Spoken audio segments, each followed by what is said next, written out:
هكلمكم عن مشكلة شهيرة بتواجه أطباء الأسنان مع مرضاهم، وهي تسوس عنق السن. وفي الحالة دي آراء الأطباء الأسنان بتتباين بين إن إحنا ممكن نخلع السن ونعوضه بتركيبة أو زراعة، أو إن إحنا نحافظ على السن ونعالجه. وفي حالتنا المريض زارنا عشان كان عنده أحد الأسنان المتهدمة في الأسنان الأمامية، وكان محتاج حل سريع لأن هو كان فرحه بعد أسبوع، وأحد الأطباء نصحه بإن هو يعمل زراعة، بس هو عشان حس إن الموضوع هياخد وقت فاضطر ان هو ياخد راي تاني. وفي طبعا الحاله دي بنتسال السؤال الشهير، هو ايه يا دكتور الحل الافضل؟ هل الخلع والزراعه ولا معالجه السن؟ بس في الاول خليني اوضح لك نقطه مهمه، ان في بعض الحاجات في اطب الاسنان ما بيكونش فيها حاجه اسمها الحل الافضل، وانما الحل الانسب، وده بيختلف من حاله للتانيه على حسب عوامل كتيره ممكن نبقى نتكلم عنها لاحقا.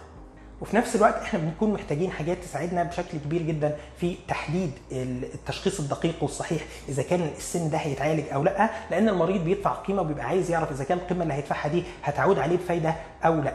خلينا نكبر الصوره شويه، وهتلاحظ ان السن المجاور للسن اللي المريض جاي يعالجه برضه في تسوس في عنق السن، ونفس السن اللي هو جاي يعالج فيه المشكله كان في يوم من الايام شبه السن اللي جنبه، بس مع الوقت واهمال العلاج وتاجيله بدا السن يتكسر لغايه اما وصل للمرحله دي. فانا في الاول طلبت منه ان احنا هنعمل اشعه عشان نحدد طول الجدر ونشوف اذا كان في تسوس تحت مستوى اللثه، وكذلك نشوف اذا كان في خراج تحت السن.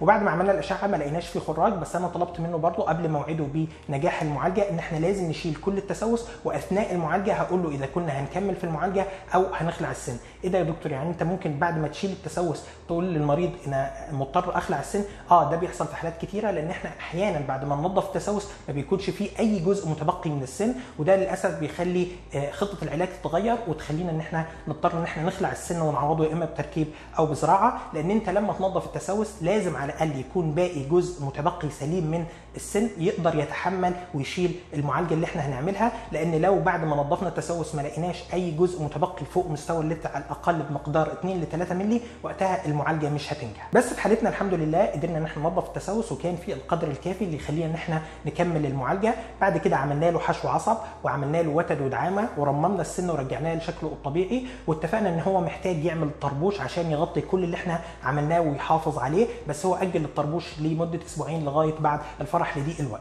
الفكرة المهمة اللي أنا حابب أتكلم عنها وهو اختلاف آراء أطباء الأسنان في الحالات المشابهة، واللي بيدخل المريض في حيرة. هل يأخذ برأي الدكتور اللي نصحه إن هو يعمل خلع وزراعة ويقول له إن أنت حتى لو عالجته مستقبلا هتضطر إنك تخلع وتعمل زراعة، فاعمل زراعة من الأول أحسن، أو ياخد برأي الدكتور اللي نصحه بالمعالجة؟ في الوقت ده أيهما الأفضل؟ هل إن هو يبدأ يعمل خلع وزراعة من الأول، ولا ياخد نصيحة الدكتور اللي نصحه بالمعالجة؟ هو ده السؤال اللي أنا هجاوبك عليه بالتفاصيل كلها إن شاء الله في المرة الجاية.